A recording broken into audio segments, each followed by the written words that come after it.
இன்றைக்கி நம்ம என்ன செய்ய போகிறோம்னா, நம்ம வந்து வீட்டிலையே அப்பளம் செய்ய போகிறோம். அதுக்கு வந்து 1/4 கிலோ உளுந்து போட்டு நல்லா நைஸாக அரைச்சிக்கணும். நம்ம உளுந்து அரைச்சிட்டோம். இப்போ இதை வந்து நல்லா சலிக்க.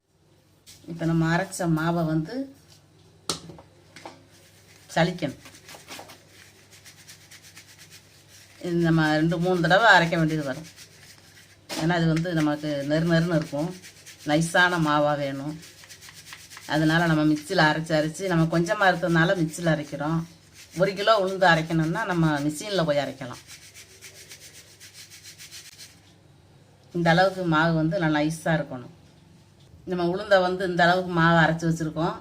1/4 கிலோ உளுந்து அரைச்சோம். 1 கப்பு மாவு வந்துருக்கு. அதுக்கு வந்து தேவைக்கு உப்பு ரொம்ப ஒன்றும் போட்டுற வேண்டாம், கொஞ்சம் போட்டால் போதும். இது வந்து நமக்கு பேக்கிங் சோடா, அது ஒரு கொஞ்சம் காணும் போடும். இப்படி கேட்டுதான் போட்டு கொஞ்சம் தண்ணியை ஊற்றி நல்லா பிணையணும். இதை முதல்ல நல்லா கலக்கி விட்டுக்கிட்டு கொஞ்சம் கொஞ்சமாக தண்ணி ஊற்றி பிணையணும். கெட்டியாக பிணையணும். நம்ம உளுந்து கொஞ்சம் தண்ணியை குடிக்கத்தான் செய்யும். நம்ம கொஞ்சம் கொஞ்சமாக ஊற்றி நம்ம சப்பாத்தி மாவு பதத்துக்கு பிணையணும். இப்போ நம்ம கொஞ்சம் காலம் நல்லெண்ணெய் ஊற்றிக்கிடுவோம். கொஞ்சம் ரொம்ப ஊற்றிட வேண்டாம். அப்போ தான் நம்ம கையில் ஒட்டாமல் நல்லா பிணைய வரும். நல்லா கெட்டியாக பிணைஞ்சி வச்சுருக்கோம். இதை வந்து நல்லா அந்த மாவோடு சேர்ற மாதிரி இந்த எண்ணெயை இப்படியே பிணைஞ்சிக்கிறணும். நல்லா கெட்டியாக பிணைஞ்சா தான் நமக்கு சீக்கிரம் காயும். அப்பளம் தேய்ச்ச உடனே மாவு கொஞ்சம் குளவெல்லாம் இருந்துச்சுன்னா நம்ம வெயிலில் போய் ரொம்ப நேரம் காய வைக்கணும். நம்ம மாவு வந்து இந்த அளவு தேய்ச்சி வச்சுருக்கோம். பூரிக்கட்டையில் போட்டு நல்லா அடித்து உரலில் போட்டு கொஞ்சம் லேசாக இடித்தேன். பூரிக்கட்டையை வச்சு கொஞ்சம் அடித்து இந்த மாதிரி நம்ம நல்லா நீளமாக வச்சுருக்கோம். இப்போ வந்து நமக்கு தேவையான அளவுக்கு வெட்டிக்கிடுவோம். ரொம்ப பெருசு பெருசாக வெட்டணும்னு அவசியம் இல்லை. அப்படி நம்ம வெட்டினாலும் நம்ம வந்து சின்ன சின்னதாக தானே நம்ம ரவுண்டு போட்டு எடுக்க போகிறோம். அதனால் எந்த அளவுக்குனாலும் நம்ம பண்ணிக்கலாம். ரொம்ப குட்டி குட்டியாக துல்லியமாக வெட்டி நம்மளால் தேய்க்க முடியாது. அதனால் அந்த அளவுக்கு வெட்டி நம்ம எடுத்துக்கிடுவோம். கொஞ்சம் லேசாக மைதா மாவு போட்டு, இதுக்கு மைதா மாவு போட்டுக்கிடுவோம். போட்டுக்கிட்டு இப்படி தேய்க்க ஆரம்பிச்சிடுவோம். நம்ம வந்து ரொம்ப நைஸாக தேய்க்கணும். இது வந்து நமக்கு உளுந்த மாவுங்கிறதுனால ஒட்டத்தான் செய்யும். இதை வந்து ரொம்ப நைஸாக தேய்ச்சிட்டு மாவை பூரா நம்ம உதறிடணும். இந்த மாதிரி ஒரு டப்பா வச்சுக்கிறணும். டப்பா வச்சு இப்படி ரவுண்டாக வெட்டிக்கிறணும். நமக்கு இந்த அளவு அப்பளம் வந்தால் போதும். நல்லா காற்று போல் இருக்கு, கை வெளியே தர்ற மாதிரி இருக்கு. இதை வந்து நமக்கு லேசான வெயிலில் காய போட்டு எடுத்தாலே போதும்.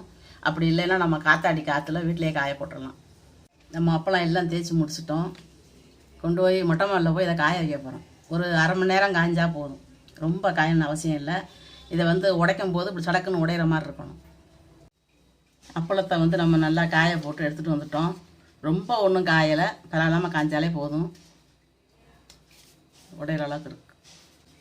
இந்த மாதிரி நல்லா காய்ஞ்சிருக்கு. இப்போ வந்து இந்த அப்பளத்தை வந்து நம்ம இந்த இதை தட்டிடணும். மாவை வந்து துடைச்சிடணும். துடைச்சிட்டு நம்ம அதுக்கப்புறந்தையும் பொரிக்கணும். ஏன்னா இது வந்து துணிட்டு தட்டினாத்தையும் போகும். கைட்டு தட்டினோம்னா அந்த அளவுக்கு ரொம்ப ஒன்றும் போகாது. நம்ம எதில் துடைக்கணுமோ துடைச்சி எடுத்துக்கலாம். மாவு மட்டும் போனால் போதும். மைதா மாவு வந்து நம்ம அப்படி தட்டி எடுத்துடணும். நம்ம எண்ணெயை காய வச்சுருக்கோம். இப்போ அப்பளத்தை பொரித்து பார்ப்போம். நம்ம செஞ்ச அப்பளம்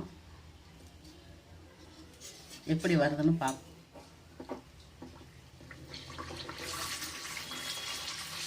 பூரி எனக்காக கிளம்புது.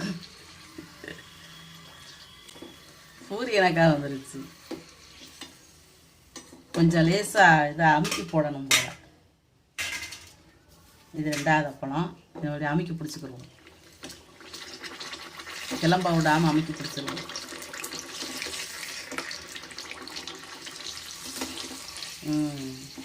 அப்பளம் இப்போ சூப்பராக வந்துருச்சு. நம்ம வீட்டில் செஞ்ச அப்பளம் நல்லா வந்துருச்சு.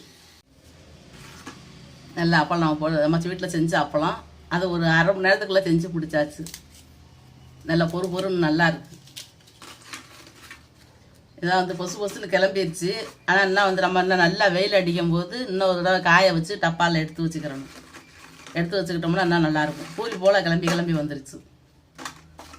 நம்ம கரண்டி வச்சு அமுக்கி விட்டோம்னா அது அமுங்கிடுது. நல்லா நமக்கு வீட்டில் செஞ்ச அப்பளம் நல்லா மொறுன்னு இருக்குது. மணக்கும் போதே நல்லா நம்ம பொரிச்சிக்கிட்டு இருக்கும்போது வீடே மணக்குது.